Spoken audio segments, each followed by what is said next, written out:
MP study YouTube channel पर आपका स्वागत है। मैं दीपक कुमार। अगर आप इस चैनल पर नए तो चैनल को सब्सक्राइब कर लीजिए, बेल आइकन को प्रेस कर लीजिए।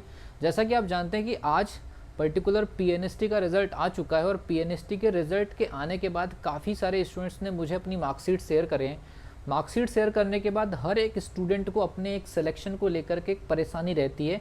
इस वीडियो में आप लोगों के सिलेक्शन को लेकर के और आप लोगों की रैंक को लेकर के जो मैं अपडेट दे रहा हूँ, इस वीडियो को आप लास्ट तक समझने की कोशिश करिए। बहुत सारे वीडियोस हो सकता है कि यूट्यूब पर अपलोड हो गए होंगे कट ऑफ को लेकर के, लेकिन जो चीज़ें मैं यहाँ पर आपको एक्सप्लेन करने जा रहा हूँ वो पूरा कैलकुलेटिव होगा। एक एक चीज़ मैं आपको समझाने वाला हूँ, इसीलिए वीडियो को आप लास्ट तक देख लीजिए। आपके जितने भी नंबर है, क्या क्या चांसेस है आपके सिलेक्शन के, सारी चीज़ें मैं बताऊँगा। और इस पर्टिकुलर यूट्यूब चैनल पर पीएनएसटी से रिलेटेड जब से एग्जामिनेशन स्टार्ट हुई है काउंसलिंग तक, आपको लास्ट तक एक एक चीज़ की राइट इन्फॉर्मेशन देने की कोशिश की जाती है। इसीलिए अगर आप एक ऑथेंटिक और सही इन्फॉर्मेशन से जुड़ना चाहते हैं तो इस यूट्यूब चैनल को आप सब्सक्राइब कर लीजिए, बेल आइकन को प्रेस कर लीजिए।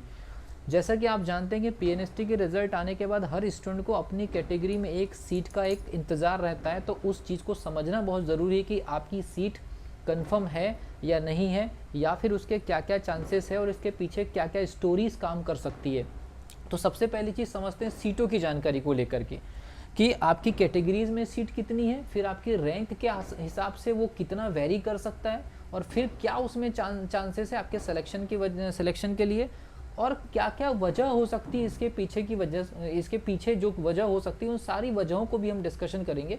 तो इस वीडियो को आप स्टार्टिंग से लेकर के लास्ट तक जरूर देखिए। यहाँ पर एक एक चीज़ मैं आपको समझाने वाला हूँ। यहाँ पर एक्सप्लेनेशन कैलकुलेटिव होगा, केवल हवा हवा ही नहीं होने वाली है। तो आपको बता दूं यूआर की टोटल हमारे पास में डीएमई का है 2022 का रिजल्ट आ गया, मतलब 2021 के नाम से एग्जामिनेशन कंडक्ट हुआ है। 22 में डीएमई का मैं आपको बात कर रहा हूँ। डीएचएस को लेकर के जो अपडेट आएगा वो आपको मैं सेपरेटली दूंगा, पूरी इन्फॉर्मेशन के साथ दूंगा। यूआर की जो टोटल सीट है, मतलब जो अनरिजर्व सीट है वो 219 है, लेकिन उसमें ओपन जो सीट है 193 है। पीएच की फिजिकल चैलेंज वालों के लिए 13 सीट है, सैनिक वालों के लिए 6 सीट है, 7 सीट फ्रीडम फाइटर्स के लिए है। वैसे ही ओबीसी में भी लगभग सेम चीज़ें 219 मतलब 219 टोटल सीट है, 193 13 7 और 6।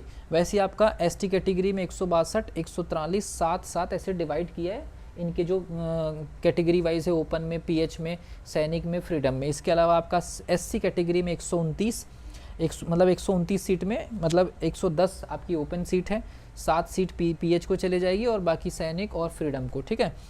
तो ईडब्ल्यूएस में 81 सीट को कैसे डिवाइड किया गया आप देख लीजिए, 72 7 1 1।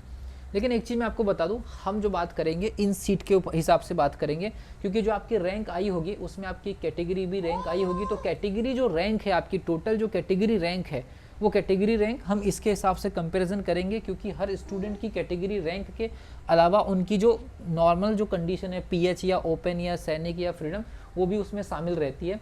तो हम ओपन कैटेगरी के हिसाब से बात करेंगे। अब इस चीज़ को समझते हैं कि जो जनरल कैटेगरी के जो स्टूडेंट है, सबसे पहली चीज़ हम बात करना चाहेंगे ईडब्ल्यूएस से शुरुआत करते हैं और हम फिर जनरल कैटेगरी तक पहुँचेंगे। तो ईडब्ल्यूएस की टोटल 81 सीट है। अब याद रखिए टोटल 81 सीट है ईडब्ल्यूएस की, और जिन स्टूडेंट का ईडब्ल्यूएस में 81 रैंक आ गया है, जिन स्टूडेंट्स का ओपन में 72 रैंक है वो तो सेफ है ही। जिन स्टूडेंट्स का ईडब्ल्यूएस में 72 रैंक है वो तो सेफ हो ही चुके हैं। लेकिन तो फिर ये 81 का क्या मतलब है? 81, अगर मान लीजिए किसी स्टूडेंट्स का ईडब्ल्यूएस में कैटेगरी में अगर मान लीजिए 81 रैंक है तो उसकी भी लगभग सीट सेफ ही है, क्योंकि उस 81 रैंक में अगर कोई स्टूडेंट ऑलरेडी पीएच या एसएन और एफएफ वाले हैं तो उसका भी वो ऑलरेडी 81 सीट के हिसाब से रैंक बनेगा। कुल मिलाकर के ईडब्ल्यूएस के किसी स्टूडेंट का अगर 81 रैंक है तो मेरा ऐसा मानना है कि वो पूर्णतः सेफ है, उसका सिलेक्शन लगभग तय है। लेकिन क्या जिनके 81 रैंक से ज़्यादा है, मतलब किसी की 90 है, किसी की 95 है, किसी की 110 है, तो क्या उनका सिलेक्शन नहीं होगा? उनका भी सिलेक्शन हो सकता है, लेकिन उस पर्टिकुलर कंडीशन में एक और शर्त काम करेगी कि ईडब्ल्यूएस के कितने स्टूडेंट यूआर में जाके सीट काटेंगे। ईडब्ल्यूएस के जो टॉपर्स होंगे वो कितने 219 में शामिल होते हैं। फॉर एग्जाम्पल हम ये मान के चल रहे हैं कि अगर मान लीजिए ईडब्ल्यूएस कैटेगरी के 19 स्टूडेंट, एक एग्जांपल दे रहा हूँ, 19 स्टूडेंट ऐसे हैं जो यूआर की सीट काटेंगे तो वहाँ से 19 सीट खाली हो जाएगी। तब जा कर के अगर 100 तक भी अगर किसी ईडब्ल्यूएस कैंडिडेट की अगर रैंक है तो 100 तक के ईडब्ल्यूएस कैंडिडेट के जो स्टूडेंट होंगे वो सिलेक्ट हो जाएंगे। यहाँ पर मैटर ये करता है कि आपकी कैटेगरी के कितने स्टूडेंट 219 वाली यूआर की सीट में जाके बैठते हैं, ये बहुत बड़ा मैटर है। आपकी कैटेगरी में जितनी सीट है उतना अगर आपका रैंक है तो वो तो सीट आपकी सेफ हो गई, लेकिन जिनका रैंक इन सीट के बाद आ रहा है, आपकी कैटेगरी में जिनका रैंक इन सीट के बाद आ रहा है, जैसे ईडब्ल्यूएस का में किसी स्टूडेंट का 81 रैंक नहीं है, मान लीजिए 110 115 है, तो ये चीज़ें डिपेंड करेगी कि ईडब्ल्यूएस के कितने कैंडिडेट यूआर में जाके बैठे हैं। जितने कैंडिडेट ईडब्ल्यूएस के यूआर में जाकर के बैठेंगे उतना ही फ़ायदा ईडब्ल्यूएस के कैंडिडेट को होगा। सेम चीज़ें एससी कैटेगरी के 129 तक के जो रैंक के जो स्टूडेंट होंगे वो तो सेफ है अपनी कैटेगरी में, लेकिन क्या जिनके 129 रैंक से थोड़े ज़्यादा है, 150 तक है, 160 तक है और एससी कैटेगरी में आपकी रैंक है, तो क्या आपका सिलेक्शन नहीं हो सकता? चांसेस आपके भी है। क्या वजह है इसके पीछे? अगर हो सकता है कि एससी कैटेगरी के 30 स्टूडेंट यूआर की सीट में टॉपर जाके बैठ गए तो वो तो वहाँ से सीट काटेंगे। आपकी 129 रैंक जरूर आई है कैटेगरी में, लेकिन उन 129 स्टूडेंट में से मान लीजिए कि 30 स्टूडेंट टॉपर है तो वो तो यूआर की सीट काटेंगे, मतलब उन्होंने 30 सीट खाली कर दी अपनी कैटेगरी। तो ऐसी कंडीशन में 160 रैंक अगर किसी स्टूडेंट का एससी कैटेगरी में है तो भी उसके सिलेक्शन के चांसेस बनते हैं। तो हम ये मान के चल रहे हैं कि ईडब्ल्यूएस के अगर कोई स्टूडेंट का रैंक अगर 100 है, एससी कैटेगरी का अगर किसी स्टूडेंट का रैंक अगर 160 है, मैं उस कंडीशन में बात कर रहा हूँ जबकि ईडब्ल्यूएस के टॉपर्स वहाँ पर जाकर के 20 स्टूडेंट बैठ गए, एससी कैटेगरी के लगभग ये मान के चली कि 30 स्टूडेंट वहाँ जाकर बैठ गए, क्योंकि यूआर से सीट कटेगी तो इधर पे जगह खाली होगी। इसका फ़ायदा कैटेगरी को मिलेगा, हर कैटेगरी को मिलेगा यूआर को छोड़ करके। तो एसटी कैटेगरी के 162 स्टूडेंट जिनका रैंक है वो तो सेफ हो गए। तो क्या 162 के बाद जिनकी रैंक है 200 के आसपास, 210 तक के, क्या उनका सिलेक्शन कैटेगरी में नहीं होगा? डिपेंड करेगा कि एसटी कैटेगरी के कितने स्टूडेंट यूआर में जाकर के टॉपर बन करके सीट काट रहे हैं। फॉर एग्जांपल इन्होंने 38 स्टूडेंट अगर ऐसे आ जाए जो एसटी कैटेगरी के हैं लेकिन टॉपर वाली लिस्ट में है, मतलब टॉपर का मतलब 219 में, तो फिर आपके पास में फिर यहाँ पर हो सकता है कि जिनका रैंक 200 के आसपास है वो पूर्णतः लगभग सेफ हो जाएंगे। इसके अलावा और भी फैक्टर्स है, वीडियो छोड़ करके जाने का कोई मतलब नहीं, वीडियो को लास्ट तक जरूर देख लीजिए। फैक्टर अभी बहुत है, मैं अभी पहला फैक्टर आपके सामने गिना रहा हूँ। उसके बाद ओबीसी का मैंने अभी रिजल्ट चेक कर रहा हूँ, लगातार रिजल्ट चेक कर रहा हूँ। यूआर की लगभग 219 में से लगभग 90 से भी ज़्यादा सीट जो है ओबीसी काट रहे हैं। मेरे पास में ओबीसी के सबसे ज़्यादा रिजल्ट्स अभी आ रहे हैं। तो और भी मैंने एसटी एससी ईडब्ल्यूएस लगभग सबका कंपैरिजन किया है। तो यूआर की 219 सीट में से लगभग 80 से 90 सीट में जो टॉपर स्टूडेंट बैठे हैं वो ओबीसी वाले बैठे हैं। इसका मतलब है कि जिनका ओबीसी में कैटेगरी रैंक 219 है वो तो सेफ है ही, साथ में एक और उसमें 90 सीट ऐड कर दीजिए, क्योंकि यहाँ के जो 219 जिसका कैटेगरी में रैंक है वो उसमें से 80-90 स्टूडेंट ऑलरेडी टॉपर में यूआर की सीट काटेंगे, तो वो तो उधर से सीट काटेंगे तो इनके लिए जगह खाली होगी। तो जिन स्टूडेंट का ऑन एन एवरेज 325 के आसपास भी रैंक है, जिन स्टूडेंट का on an average OBC category में 325 के आसपास भी रैंक है, उनका भी डीएमई में अंतिम राउंड तक चांसेस बनने की पूरी संभावना है। मैं जो बता रहा हूँ अंतिम राउंड तक संभावनाएं बता दे रहा हूँ इस पर्टिकुलर रैंक पर, उसके पीछे का कारण भी बताऊंगा अभी, जबकि मैं डीएचएस को लेकर के कोई बात नहीं कर रहा हूँ। अब बात करते हैं यूआर में या प्योर जनरल कैटेगरी के। तो हमने तो सारी कैटेगरीज की बात कर दी है कि इनकी सीट इतनी है, लेकिन इनका रैंक इतना भी होगा तो सिलेक्शन होगा, क्योंकि हर कैटेगरी के टॉपर जाकर के सीट काटते हैं यूआर में। अब बात करते हैं जो प्योर जनरल कैटेगरी वाले हैं जो यूआर में बैठे हैं, आपके लिए 219 सीट नहीं है, इतना तो कन्फर्म है। तो जितने भी प्योर जनरल कैटेगरी वाले होंगे जिनके एडमिट कार्ड में जनरल लिखा होता है, जिनके एडमिट कार्ड में जनरल लिखा होता है और उनके पास केवल एक ही ऑप्शन है कि केवल वो यूआर की सीट काटते हैं।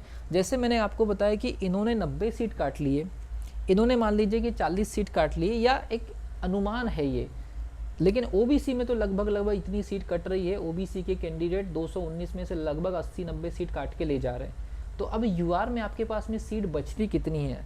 अगर मैं मान के चलूँ कि एससी, एसटी, ओबीसी और ईडब्ल्यूएस चारों कैटेगरी मिला करके भी यूआर में टॉपर जो है, अगर वो मान लीजिए अगर वो टॉपर लगभग 130-40 भी है, तो फिर प्योर जनरल कैटेगरी के जो स्टूडेंट हैं उनके लिए सीट कितनी बचती है?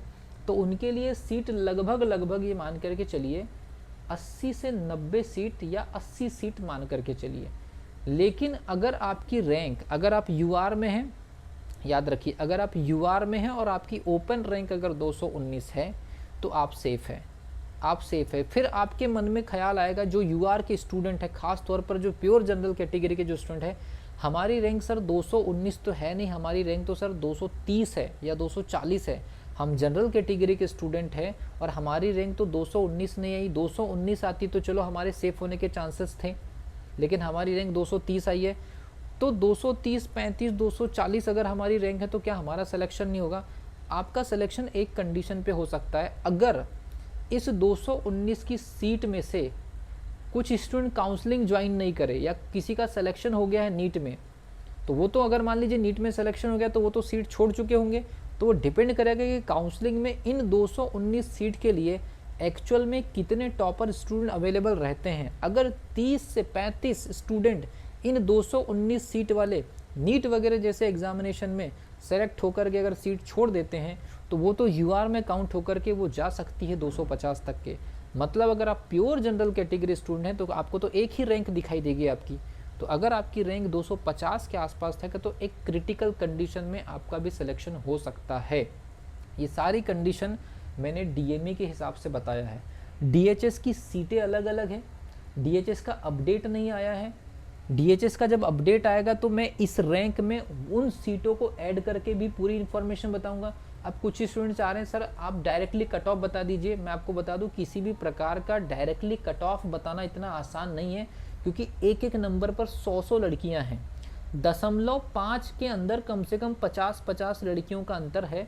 तो यहाँ पर किसी प्रकार का फाइनल कट ऑफ दे करके मैं किसी स्टूडेंट्स का जबरन का उत्साह या किसी को डिमोटिवेट नहीं करना चाह रहा हूँ। लेकिन आपके पास रिजल्ट आ चुका है, आप अपने रिजल्ट को ऑब्जर्व करिए और रिजल्ट को ऑब्जर्व करने के बाद अपनी रैंक मिलाइए। संभावना और फिक्स दो चीज़ें हैं कि संभावना ये बिल्कुल लास्ट कंडीशन में संभावना है इतनी रैंक पर, थोड़ा सा इसमें 5-10% और, जैसे नीट के हर कैटेगरी के स्टूडेंट जो नीट में चले गए होंगे 5-5, 6-6, तो ये थोड़ा सा वेरी कर सकता है 325 से 340, 200 से 215, 160 से 170, ये 100 से 120, ये वेरी कर सकता है। बहुत सारे स्टूडेंट्स हैं अगर मान लीजिए नीट में सिलेक्शन हो गया, छोड़ दिए, यहाँ पर अवेलेबल नहीं है, तो उसका फ़ायदा यहाँ पर मिलेगा। लेकिन हाँ, जिन लोगों की जितनी सीट है कैटेगरी वाइज और उतनी रैंक आ गई है तो आप तो 100% सेफ हो गए। तो इसमें कट ऑफ बताने की ज़रूरत नहीं है। बहुत सारे लोग कट ऑफ बता करके आपको अपनी तरफ अट्रैक्ट करने की कोशिश कर रहे हैं, उसका कोई मतलब नहीं है। आपके पास रिजल्ट है, आपको किसी के कट ऑफ को सुनने की ज़रूरत नहीं। आप अपनी कैटेगरी में रैंक मिलाइए। और जो प्योर जनरल कैटेगरी के जो स्टूडेंट हैं, आप टॉप 219 में अगर नहीं है तो आपके लिए एक चांसेस टॉप 250 के आसपास का भी है कि अगर आप जनरल कैटेगरी के हैं और आपके पास एक ही रैंक है और वो रैंक अगर 250 के आसपास भी अगर भटक रही है तो ये मान करके चलिए कि आपका डीएमई में लास्ट राउंड तक सिलेक्शन होने के चांसेस हैं। उसकी वजह मैंने आपको बता दिया कि अगर 30-40 स्टूडेंट भी अगर टॉपर के अगर ज्वाइन अगर नहीं करते हैं तो फिर वो सीधे 219 से 250 तक पहुंच जाएंगे। तो ये है पूरा का पूरा कैलकुलेशन आपके फाइनल सिलेक्शन का। इसमें थोड़ा बहुत में 5-10 रैंक इधर या उधर हो सकती है, इसकी कंडीशन पहले से बता दे रहा हूँ। अब अगली जो वीडियो आएंगी उसमें मैं आपको बताऊंगा कि डीएचएस अगर ऐड होता है तो फिर ये रैंक और कहाँ तक वेरी कर सकती है। तो डीएचएस अगर ऐड होगा तो ये रैंक और जाएगी, किसी में 100+ ऐड होगा, किसी में 80+ ऐड होगा, किसी में 150+ ऐड होगा, क्योंकि अलग अलग सीट वहाँ पर ओबीसी की अलग है, यूआर की अलग है, एससी की अलग है, एसटी की अलग है, सारी चीज़ें अलग है। तो इन रैंक में वो ऐड हो जाएंगी। तो डीएचएस के साथ में मैं इन रैंक को ऐड करके अलग से एक वीडियो जारी करूंगा। ये वीडियो काफ़ी बड़ा हो गया, काफ़ी लंबा हो गया, और जिन स्टूडेंट के नंबर कम रह गए उनको अब यहाँ से क्या करना है उसकी भी मैं प्लानिंग अगली वीडियोज़ में बताऊँगा आप लोगों को पूरा तरीके से। इस पर्टिकुलर यूट्यूब चैनल पर हम कोशिश करते हैं कि स्टूडेंट को राइट इन्फॉर्मेशन मिले, पूरा एनालिटिकल इन्फॉर्मेशन मिले, ताकि आप लोगों को एक ऐसी इन्फॉर्मेशन मिले जिससे आप कंफर्म कर सके, किसी के भरोसे न बैठे। तो मिलता हूँ अगली वीडियो में, तब तक के लिए wish you all the best.